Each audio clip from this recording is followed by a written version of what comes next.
Smart class میں آپ کا خوش آمدید ہے۔ 19ویں صدی میں یورپ میں بادشاہت اور قوم پرستی کے درمیان کشمکش ایک اہم موضوع ہے۔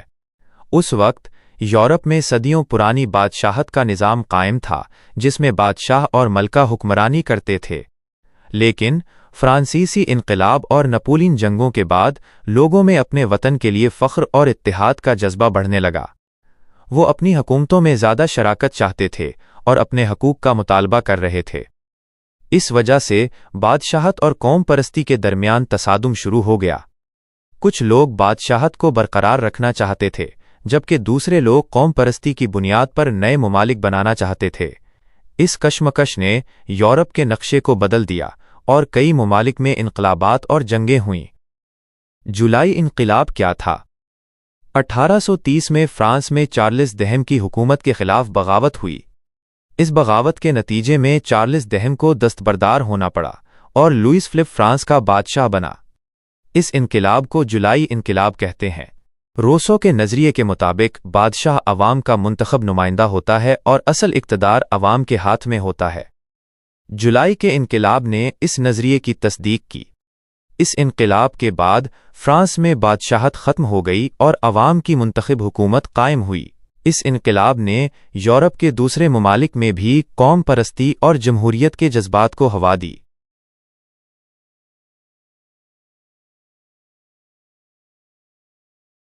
میٹرنک سسٹم کیا تھا؟ میٹرنک رجت پسند سیاستدان تھے۔ قدیم نظام کو رائج کرنے اور یورپ کی سیاست میں آسٹریا کے مفادات کے تحفظ فراہم کرنے اور اپنی بالادستی قائم رکھنے کے لیے میٹرنک نے جو غیر منصفانہ پالیسیاں اپنائیں وہ میٹرنک سسٹم کہلاتی ہیں۔ فروری انقلاب کا یورپ پر کیا اثر پڑا؟ فروری انقلاب نے پورے یورپ میں ہلچل مچا دی۔ اس انقلاب نے یورپ کے کئی ممالک میں قوم پرستی اور جمہوریت کے جذبات کو ہوا دی۔ آسٹریا، ہنگری اور اٹلی میں بھی انقلابات ہوئے جن میں لوگوں نے اپنی آزادی اور حقوق کا مطالبہ کیا۔ ان انقلابات کے نتیجے میں یورپ میں کئی نئی قوم ریاستیں قائم ہوئیں اور پرانی بادشاہتوں کو کمزور کیا گیا۔ جنگ کریمیا کے کیا نتائج سامنے آئے؟ جنگ کریمیا کے نتیجے میں روس کو شکست ہوئی اور اسے بحیرہ اسود میں اپنی بحری طاقت کو محدود کرنا پڑا۔ اس جنگ نے یورپ میں طاقت کے توازن کو بھی بدل دیا اور آسٹریا اور روس کے درمیان اتحاد کو ختم کر دیا۔ اس جنگ کے بعد سلطنت عثمانیہ کمزور ہو گئی اور بلقان میں قوم پرستی کی تحریکوں کو فروغ ملا۔ ویانا کانگریس کس حد تک رجت پسند تھا؟ ویانا کانگریس کافی حد تک رجت پسند تھا۔ اس کانگریس میں یورپی طاقتوں نے نپولین جنگوں سے پہلے کی صورتحال کو بحال کرنے کی کوشش کی۔ انہوں نے بادشاہوں کو دوبارہ تخت پر بٹھایا اور پرانی سرحدوں کو بحال کیا، لیکن وہ قوم پرستی اور لبرل ازم کے بڑھتے ہوئے جذبات کو مکمل طور پر دبانے میں ناکام رہے۔ اس کانگریس کے فیصلوں نے یورپ میں سیاسی کشیدگی کو بڑھاوا دیا جو بالآخر 1848 کے انقلابات کا باعث بنا۔ فروری انقلاب کا فرانس پر کیا اثر پڑا؟ فروری انقلاب نے فرانس میں بادشاہت کا خاتمہ کر دیا۔ لوئس فلپ کو تخت چھوڑنا پڑا اور فرانس میں دوسری جمہوریہ قائم ہوئی۔ اس انقلاب نے فرانس میں سیاسی اور سماجی اصلاحات کا ایک نیا دور شروع کیا جس میں مزدوروں کے حقوق، پریس کی آزادی اور غلامی کا خاتمہ جیسے اہم اقدامات شامل تھے۔ کیا زار الیگزینڈر دوم کے پروانہ نجات نے زرعی غلاموں کو آزادی دلائی تھی؟ تفصیل سے بتائیے۔ جی ہاں، زار الیگزینڈر دوم کے پروانہ نجات نے 1861 میں روسی زرعی غلاموں کو آزادی دلائی تھی۔ یہ روس کی تاریخ کا ایک اہم واقعہ تھا جس نے لاکھوں لوگوں کو غلامی کی زنجیروں سے آزاد کرایا۔ اس اصلاحات کے تحت غلاموں کو زمین دی گئی اور انہیں شہری حقوق بھی حاصل ہوئے۔ تاہم یہ عمل اتنا آسان نہیں تھا اور غلاموں کو اپنی آزادی کے لیے زمینداروں کو معاوضہ ادا کرنا پڑا۔ اس کے باوجود پروانہ نجات نے روس میں سماجی اور اقتصادی تبدیلیوں کی بنیاد رکھی۔ کیا عملی طور پر کسانوں کو فائدہ ہوا؟ نہیں، عملی طور پر کسانوں کو خاطر خواہ فائدہ نہیں ہوا۔ اگرچہ انہیں غلامی سے آزادی ملی، لیکن زمینداروں نے انہیں زمین کے لیے بھاری معاوضہ ادا کرنے پر مجبور کیا۔ اس کے علاوہ کسانوں کو اجتماعی فارموں میں کام کرنا پڑا، جہاں ان کی محنت کا زیادہ تر حصہ حکومت کے پاس جاتا تھا۔ اس وجہ سے بہت سے کسان غربت کا شکار رہے اور ان کی زندگیوں میں کوئی خاص بہتری نہیں آئی۔ یورپ میں میٹیٹنک سسٹم کس حد تک کامیاب تھا؟ میٹیٹنک سسٹم جزوی طور پر کامیاب رہا۔ اس نے 1815 سے 1848 تک یورپ میں بڑی جنگوں کو روکنے میں مدد کی، تاہم اس نے لبرل ازم اور قوم پرستی کے بڑھتے ہوئے جذبات کو دبانے کی کوشش کی، جس کی وجہ سے بالآخر 1848 میں انقلابات پھوٹ پڑے۔ ان انقلابات نے میٹیٹنک سسٹم کو ختم کر دیا اور یورپ میں ایک نئے دور کا آغاز کیا۔ 1817 میں جرمنی میں آزاد خیالی کی تحریک نے سر اٹھایا۔ میٹرٹنک نے کارلس بیڈ کے مقام پر جرمن سیاستدانوں کا اجلاس بلایا اور کارلس بیڈ ڈیکریز جاری کیں۔ اس کے تحت یونیورسٹی کے طلباء اور اساتذہ پر کڑی نگاہ رکھنی شروع کر دی گئی، طلباء انجمنوں اور سیاسی جماعتوں پر پابندی عائد کر دی گئی اور پریس کی آزادی چھین لی گئی۔ جرمنی میں قوم پرستی کے فروغ میں نپولن نے کس طرح مدد کی؟ نپولین نے جرمنی کے چھوٹے شہروں کو ملا کر 39 ریاستوں کا ایک کنفیڈریشن بنایا، جو تاریخ میں کنفیڈریشن آف رائن کے نام سے مشہور ہوا۔ اس نے جرمن قوم میں اتحاد اور یکجہتی کا جذبہ پیدا کیا اور انہیں اپنی شناخت کا احساس دلایا۔ اس طرح نپولین نے انجانے میں جرمنی میں قوم پرستی کے فروغ میں مدد کی۔ بلغاریہ، یونان، مونٹی نیگرو اور سربیا نے مل کر ترکی کے خلاف اعلان جنگ کر دیا۔ یہ پہلی بلقان جنگ کے نام سے مشہور ہے۔ اس جنگ میں ترکی کو شرمناک شکست ہوئی۔ یورپ میں اس کا اثر و نفوذ بہت کم ہو گیا۔ اس جنگ میں سب سے معنی خیز نتیجہ یہ ہوا کہ البانیہ آزاد ہو گیا۔ یہ بلقان قوم پرستی کی عظیم فتح تھی۔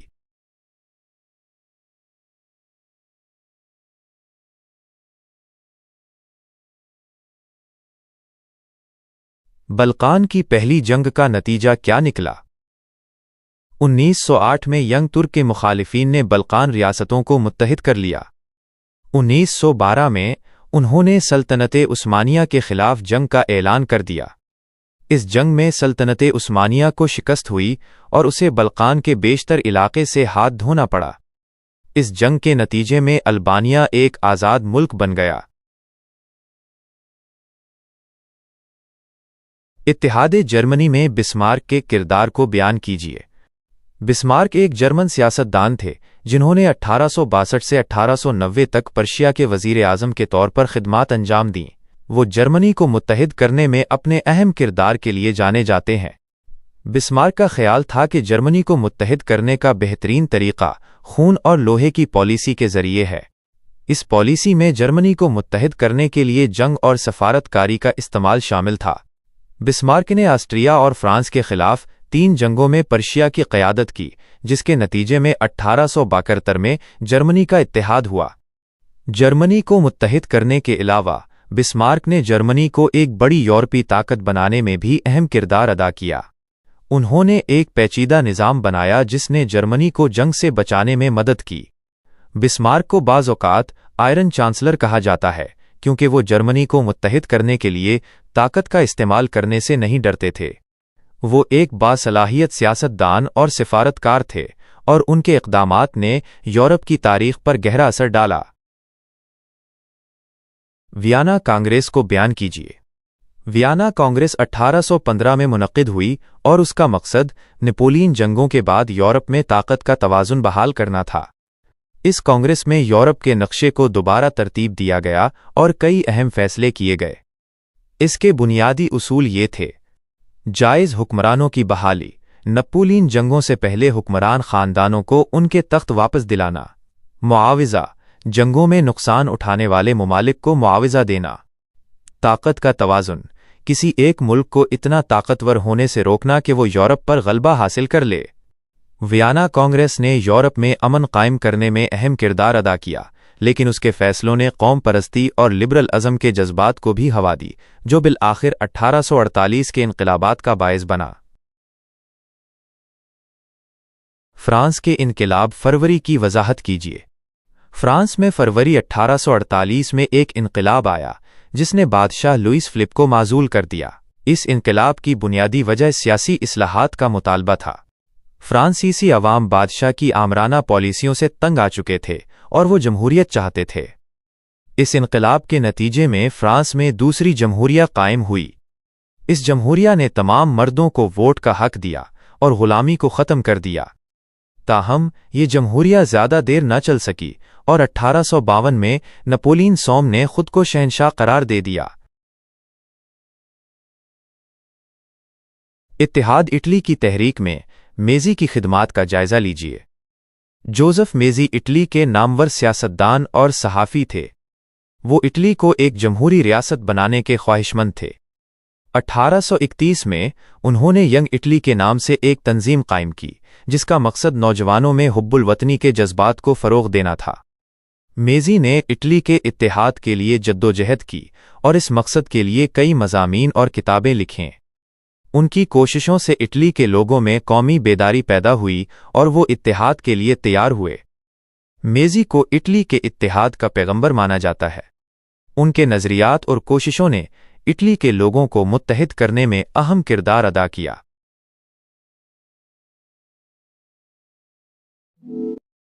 جنگ کریمیا کی تاریخ بیان کیجیے۔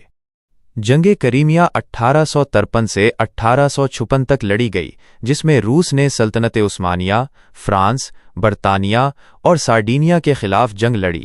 اس جنگ کی بنیادی وجہ روس کی بحیرہ اسود تک رسائی حاصل کرنے کی خواہش تھی۔ روس سلطنت عثمانیہ کے کمزور ہونے کا فائدہ اٹھا کر اپنے اثر و رسوخ کو بڑھانا چاہتا تھا۔ جنگ کریمیا میں اتحادیوں کو فتح حاصل ہوئی اور روس کو پیرس کے معاہدے پر دستخط کرنے پر مجبور کیا گیا۔ اس معاہدے کے تحت روس کو بحیرہ اسود میں اپنے بحری بیڑے کو محدود کرنا پڑا اور اسے سلطنت عثمانیہ کی سالمیت کا احترام کرنے کا وعدہ کرنا پڑا۔ جنگ کریمیا کو جدید جنگ کا پہلا بڑا واقعہ سمجھا جاتا ہے کیونکہ اس میں نئی ٹیکنالوجیز اور جنگی حکمت عملیوں کا استعمال کیا گیا۔ انقلاب جولائی کے اسباب کیا تھے؟ انقلاب جولائی 1830 میں فرانس میں آیا اور اس کی کئی وجوہات تھیں۔ بادشاہ چارلس دہم کی آمرانہ پالیسیاں، معاشی بدحالی اور عوام میں بڑھتی ہوئی بے چینی نے مل کر اس انقلاب کو جنم دیا۔ چارلس دہم نے پریس کی آزادی پر پابندی لگا دی تھی اور اپنی مرضی کے مطابق حکومت چلا رہے تھے۔ اس سے عوام میں شدید ناراضگی پائی جاتی تھی۔ معاشی بدحالی نے بھی جلتی پر تیل کا کام کیا۔ بے روزگاری اور مہنگائی سے عام لوگ پریشان تھے اور تبدیلی چاہتے تھے۔ ان وجوہات کے نتیجے میں جولائی 1830 میں پیرس میں بغاوت پھوٹ پڑی۔ عوام نے سڑکوں پر نکل کر حکومت کا تختہ الٹ دیا۔ چارلس دہم کو معزول کر دیا گیا اور لوئی فلپ کو نیا بادشاہ بنایا گیا۔ اس انقلاب نے فرانس میں آئینی بادشاہت کی بنیاد رکھی اور عوام کو کچھ بنیادی حقوق ملے۔ اتحاد اٹلی کی تحریک میں کیور اور گیریبالڈی کی خدمات پر روشنی ڈالیے۔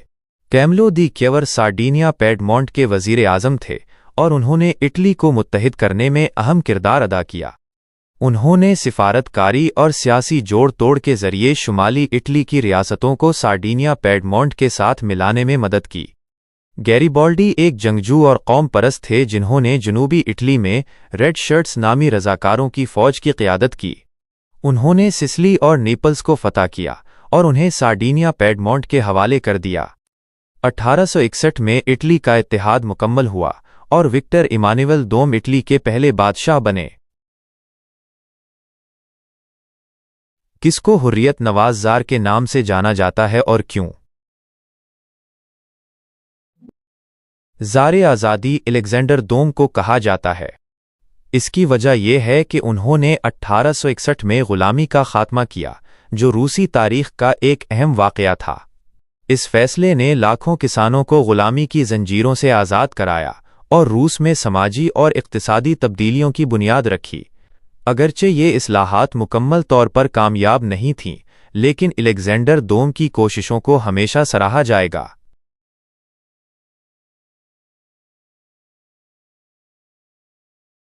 جنگ مشرق جنگ کریمیا کو کہا جاتا ہے۔ یہ جنگ 1853 سے 1856 تک لڑی گئی اور اس میں روس نے سلطنت عثمانیہ، فرانس، برطانیہ اور سارڈینیا کے خلاف جنگ لڑی۔ اس جنگ کی بنیادی وجہ روس کی بحیرہ اسود تک رسائی حاصل کرنے کی خواہش تھی۔ روس سلطنت عثمانیہ کے کمزور ہونے کا فائدہ اٹھا کر اپنے اثر و رسوخ کو بڑھانا چاہتا تھا۔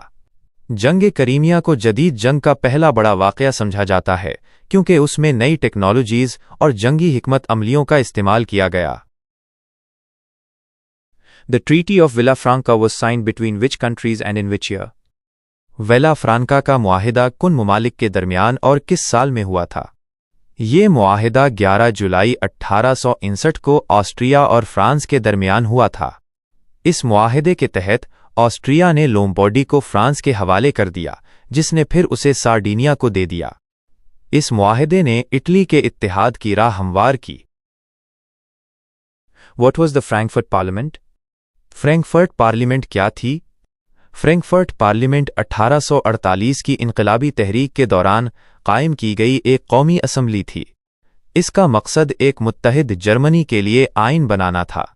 تاہم اس پارلیمنٹ کو مختلف گروہوں کے درمیان اختلافات اور طاقتور حکمرانوں کی مخالفت کا سامنا کرنا پڑا، جس کی وجہ سے یہ اپنے مقاصد حاصل کرنے میں ناکام رہی۔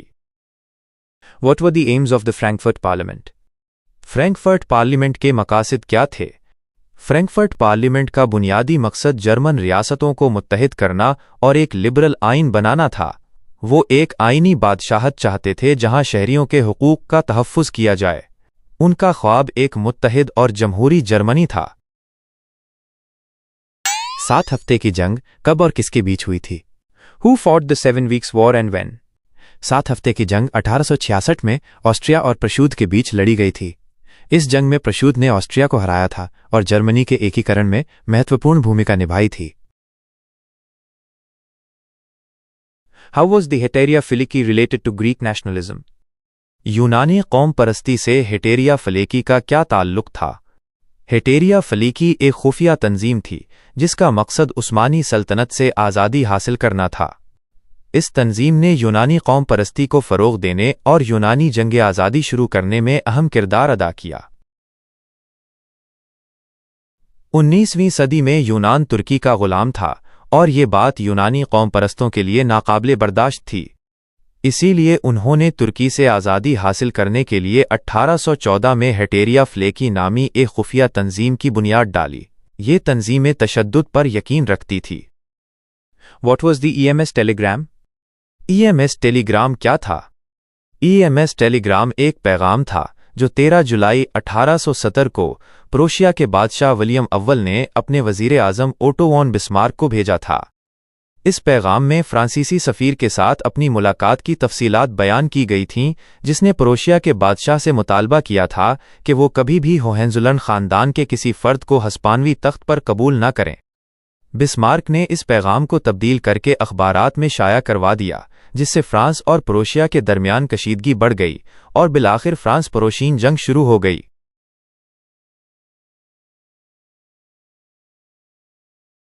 Was Zollverein? زولورین کیا تھا؟ زولورین 1834 میں قائم ہونے والی جرمن کسٹمز یونین تھی۔ اس نے رکن ریاستوں کے درمیان تجارتی رکاوٹیں ختم کر کے جرمنی کے اقتصادی اتحاد میں اہم کردار ادا کیا۔ اس نے جرمن قوم پرستی کو فروغ دیا اور بالآخر 1871 میں جرمنی کے سیاسی اتحاد کی راہ ہموار کی۔ پلومبیئرز کا معاہدہ کن ممالک کے درمیان اور کس سال میں ہوا تھا؟ The Treaty of Plombières was concluded between which countries and in which year? پلومبیئرز کا معاہدہ 21 جولائی 1858 کو فرانس اور سارڈینیا کے درمیان ہوا تھا۔ اس معاہدے کے تحت فرانس نے آسٹریا کے خلاف جنگ میں سارڈینیا کی مدد کرنے پر اتفاق کیا، جس کا مقصد آسٹریا کو اٹلی سے باہر نکالنا اور اطالوی ریاستوں کو متحد کرنا تھا۔ اس معاہدے نے 1859 میں آسٹریا اور سارڈینیا کے درمیان جنگ کی راہ ہموار کی۔ Who was cover? کاور کون تھا؟ کاؤنٹ کیمیلو بینسو دی کاور اٹلی کے اتحاد میں ایک اہم شخصیت تھے۔ وہ ایک ذہین سیاستدان اور سفارتکار تھے جنہوں نے اٹلی کو متحد کرنے کے لیے فرانس کے ساتھ اتحاد قائم کرنے میں اہم کردار ادا کیا۔ کاور کو اطالوی قوم پرستی کے بانیوں میں سے ایک سمجھا جاتا ہے۔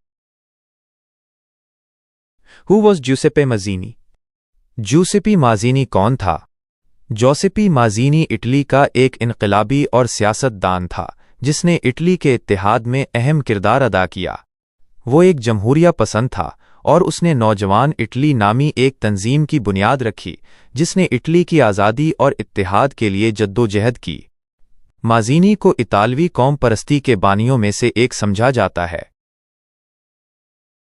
Who played a key role in the unification of Italy؟ Italy کے اتحاد میں کن لوگوں نے اہم کردار ادا کیا؟ اٹلی کے اتحاد میں مازینی، کاور اور گیریبالڈی جیسے رہنماؤں نے اہم کردار ادا کیا۔ مازینی ایک انقلابی اور قوم پرست تھا جس نے نوجوان اٹلی نامی تنظیم کی بنیاد رکھی۔ کاور ایک ذہین سیاستدان تھا جس نے اٹلی کو متحد کرنے کے لیے فرانس کے ساتھ اتحاد قائم کیا۔ گیریبالڈی ایک فوجی رہنما تھا جس نے جنوبی اٹلی کو متحد کرنے میں اہم کردار ادا کیا۔ ان رہنماؤں کی کوششوں سے 1871 میں اٹلی ایک متحد ملک بن گیا۔ What was the Confederation of the Rhine؟ Confederation of Rhine کیا تھا؟ کنفیڈریشن آف رائن 1806 سے 1813 تک جرمن ریاستوں کا ایک اتحاد تھا جو نپولین بوناپارٹ نے قائم کیا تھا۔ اس اتحاد نے نپولین کو فوجی اور سیاسی مدد فراہم کی، لیکن 1813 میں نپولین کی شکست کے بعد یہ تحلیل ہو گیا۔ کنفیڈریشن آف رائن نے جرمن قوم پرستی کو فروغ دینے اور بالآخر 1871 میں جرمنی کے سیاسی اتحاد کی راہ ہموار کرنے میں اہم کردار ادا کیا۔ کنفیڈریشن آف رائن جرمن ریاستوں کا ایک گروپ تھا جسے نپولین نے 1806 میں بنایا تھا۔ اس نے جرمنی کو 39 ریاستوں میں تقسیم کیا اور ان سب کو اپنے زیر اثر کر لیا۔ تاریخ میں یہ گروپ رائن کنفیڈریشن کے نام سے جانا جاتا ہے۔ Who founded Young Italy and when؟ Young Italy کی بنیاد کس نے اور کب ڈالی؟ ینگ اٹلی کی بنیاد 1831 میں اطالوی قوم پرست اور انقلابی جوزف میڈزینی نے ڈالی تھی۔ یہ تنظیم اٹلی کو ایک متحد جمہوریہ بنانے کے لیے بنائی گئی تھی۔ What was the Risorgimento؟ ریسورجیمنٹو کیا تھا؟ ریسورجیمنٹو 19ویں صدی میں اٹلی میں ایک سیاسی اور سماجی تحریک تھی جس کا مقصد اطالوی ریاستوں کو متحد کرنا اور ایک آزاد ملک قائم کرنا تھا۔ اس تحریک کے نتیجے میں 1861 میں مملکت اٹلی کا قیام عمل میں آیا۔ What was the July monarchy؟ جولائی بادشاہت کیا تھی؟ جولائی بادشاہت فرانس میں 1830 سے 1848 تک قائم رہنے والی ایک آئینی بادشاہت تھی۔ یہ بادشاہت 1830 کے جولائی انقلاب کے نتیجے میں قائم ہوئی تھی جس نے بوربن خاندان کا تختہ الٹ دیا اور لوئس فلپ کو بادشاہ بنایا۔ جولائی بادشاہت کو لبرل ازم اور صنعتی ترقی کے دور کے طور پر جانا جاتا ہے۔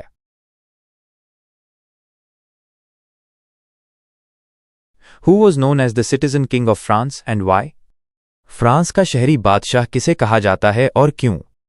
لوئس فلپ کو فرانس کا شہری بادشاہ کہا جاتا ہے۔ وہ 1830 کے جولائی انقلاب کے بعد بادشاہ بنا اور 1848 تک حکومت کی۔ اسے یہ لقب اس لیے ملا کیونکہ اس نے اپنے آپ کو عام لوگوں کا بادشاہ ظاہر کیا اور بوربن بادشاہوں کی طرح شاہی آداب و رسوم پر زور نہیں دیا۔ What was the importance of the July Revolution؟ جولائی انقلاب کی اہمیت کیا تھی؟ جولائی انقلاب 1830 فرانس کی تاریخ کا ایک اہم واقعہ تھا۔ اس انقلاب نے فرانس میں بوربن خاندان کی بادشاہت کا خاتمہ کیا اور لوئس فلپ کو بادشاہ بنایا۔